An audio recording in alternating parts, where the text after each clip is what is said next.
So here we are at the Maida Vale Studios in London. This is the home of the BBC Symphony Orchestra, and we are about to hear the second rehearsal of a new work by mine called A Padmore Cycle.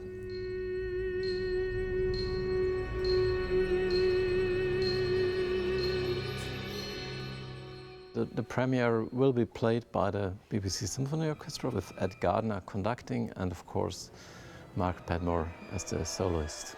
When I wrote the original version of this piece, I really wrote it for Mark Padmore because we've been friends for quite some time.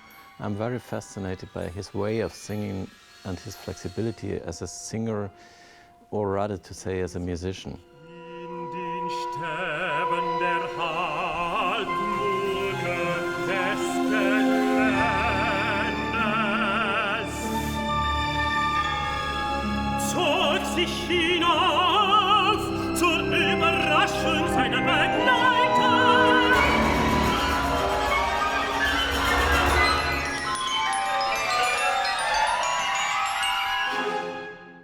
It was originally written for prepared piano. Thomas wrote it as a cycle for piano and voice, and has subsequently done this amazing orchestration. So all the sounds that he was conjuring out of the piano are now sort of realised in, as it were, Technicolor, and you get such a wonderful range from the orchestra. You know, Paul Hughes, the manager of the orchestra, gave me a hint that it might be nice to have it for orchestra as well. So I decided to go for it.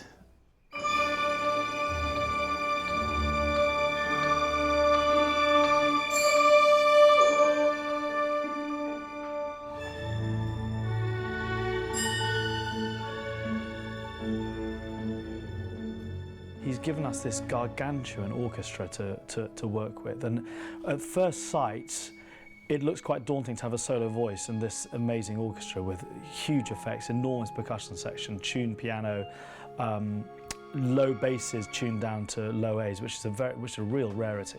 But actually what he's done is give these extraordinary orchestral climaxes, and in the middle of it a playing of incredible finesse just for a few instruments, and that's a real joy, and it creates an amazing atmosphere to have 100 people on stage playing really as delicately and quietly as possible, and I think he's created something really special.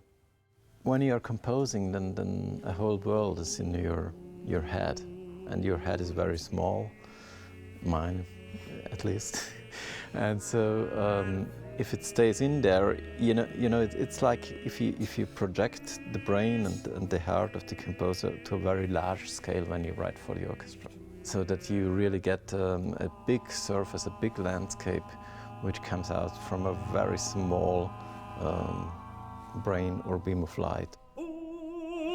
Da komme nur ich nicht mit meiner kurzen Leitung, die vielen netten Wörter ineinander passen wie ein Kleid.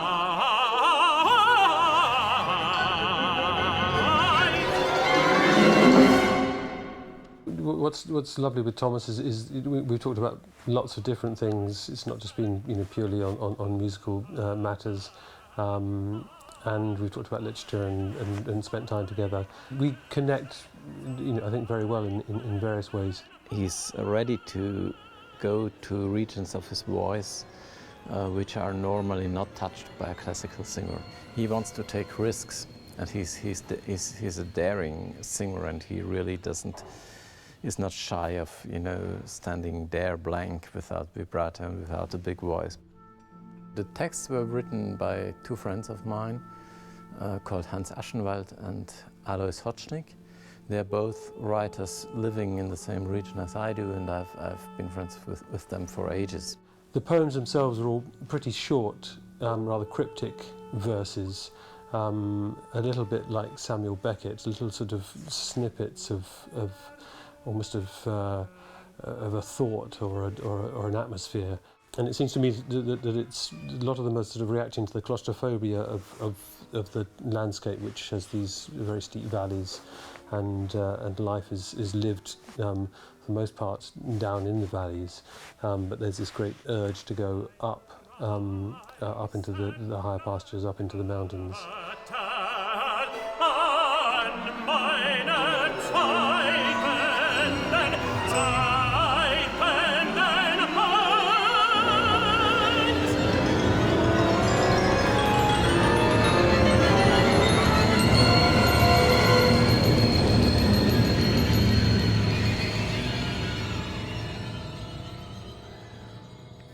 Nature plays a major part in how I see the world.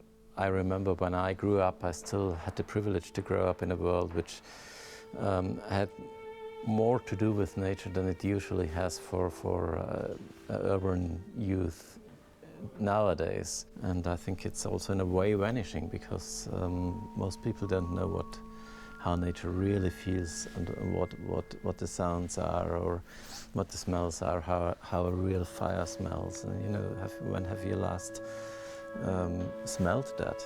All those things with nature, so in this sense, don't have specifically to do with Austria or the Tyrol.